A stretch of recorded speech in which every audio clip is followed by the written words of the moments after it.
పరిశుద్ధ గ్రంథము నుండి పాత నిబంధన గ్రంథము ద్వితీయోపదేశకాండము 24వ అధ్యాయము. ఒకడు స్త్రీని పరిగ్రహించి ఆమెను పెళ్లి చేసుకొనిన తర్వాత ఆమె యందు మానభంగ సూచన ఏదో ఒకటి అతనికి కనబడినందున ఆమె మీద అతనికి ఇష్టము తప్పినేడల అతడు ఆమెకు పరిత్యాగ పత్రము వ్రాయించి ఆమె చేతికిచ్చి తన ఇంట నుండి ఆమెను పంపివేయవలెను.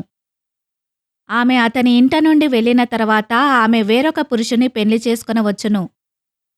ఆ రెండవ పురుషుడు ఆమెను వల్లక ఆమెకు పరిత్యాగ పత్రము వ్రాయించి ఆమె చేతికిచ్చి తన ఇంట నుండి ఆమెను పంపివేసిన ఎడలనేమి, ఆమెను పెళ్లి చేసుకొనిన పిమ్మట ఆ రెండవ పురుషుడు చనిపోయిన ఎడలనేమి, ఆమెను పంపివేసిన ఆమె మొదటి పెనిమిటి ఆమెను పెళ్లి చేసుకొనుటకై ఆమెను మరల పరిగ్రహింపకూడదు.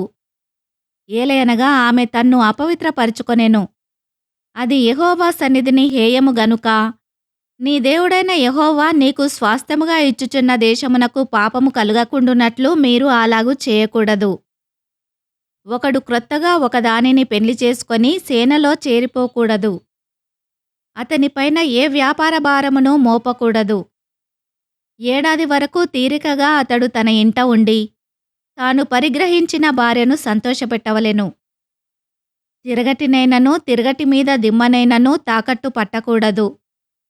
అది ఒకని జీవనాధారమును తాకట్టు పట్టినట్లే. ఒకడు ఇశ్రాయేలు కుమారులైన తన సహోదరులలో నొకని దొంగిలుట కనుగొనబడిన ఎడల అతడు వానిని తన దాసునిగా చేసుకొనినను అమ్మినను ఆ దొంగ చావవలెను.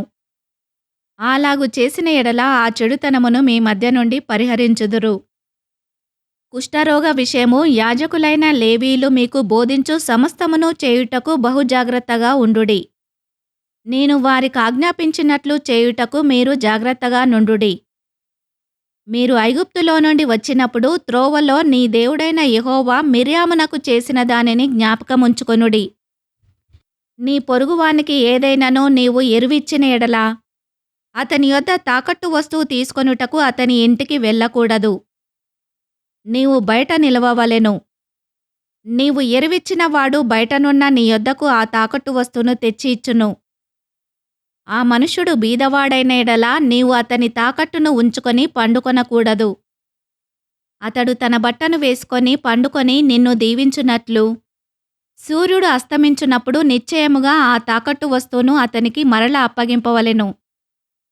అది నీ దేవుడైన యెహోవా దృష్టికి నీకు నీతి అగును.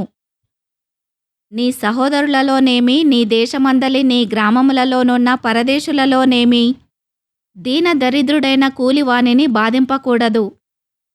ఏనాటి కూలి ఆనాడు ఇయ్యవలెను.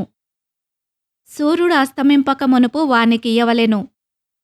వాడు బీదవాడు గనుక దానిమీద ఆశ పెట్టుకొనియుండును. వాడు నిన్ను బట్టి యెహోవాకు మొరపెట్టునేమో అది నీకు పాపమగును. కుమారుల దోషమును బట్టి తండ్రులకు మరణశిక్ష విధింపకూడదు. తండ్రుల దోషమును బట్టి కుమారులకు మరణశిక్ష విధింపకూడదు. ఎవని పాపము నిమిత్తము వాడే మరణశిక్ష నొందును. పరదేశికే గాని తండ్రి లేనివానికే గాని న్యాయము తప్పి తీర్పు తీర్చకూడదు. విధవరాలి వస్త్రమును తాకట్టుగా తీసుకొనకూడదు. నీవు ఐగుప్తులో దాసుడవై ఉండగా నీ దేవుడైన యెహోవా నిన్ను అక్కడ నుండి విమోచించెనని జ్ఞాపకము చేసుకొనవలెను. అందుచేత ఈ కార్యము చేయవలెనని నీకాజ్ఞాపించుచున్నాను. నీ పొలములో నీ పంట కోయునప్పుడు పొలములో ఒక పన మర్చిపోయిన ఎడల అది తెచ్చుకొనుటకు నీవు తిరిగిపోకూడదు. నీ దేవుడైన యెహోవా నీవు చేయు పనులన్నింటిలోనూ నిన్ను ఆశీర్వదించునట్లు అది పరదేశులకును తండ్రి లేని వారికిని విధవరాండ్రకును ఉండవలెను. నీ ఒలీవ పండ్లను ఏరునప్పుడు నీ వెనుకనున్న పరిగెను ఏరుకొనకూడదు. అవి పరదేశులకును తండ్రి లేని వారికిని విధవరాండ్రకును ఉండవలెను.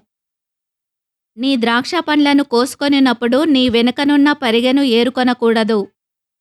అది పరదేశులకును తండ్రి లేని వారికిని విధవరాండ్రకును ఉండవలెను.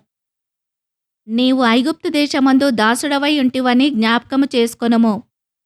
అందుచేత ఈ కార్యము చేయవలెనని నీకాజ్ఞాపించుచున్నాను. ఈ వాక్యమును విన్న మిమ్ములందరినీ దేవుడు దీవించునుగాక. ఆమెన్.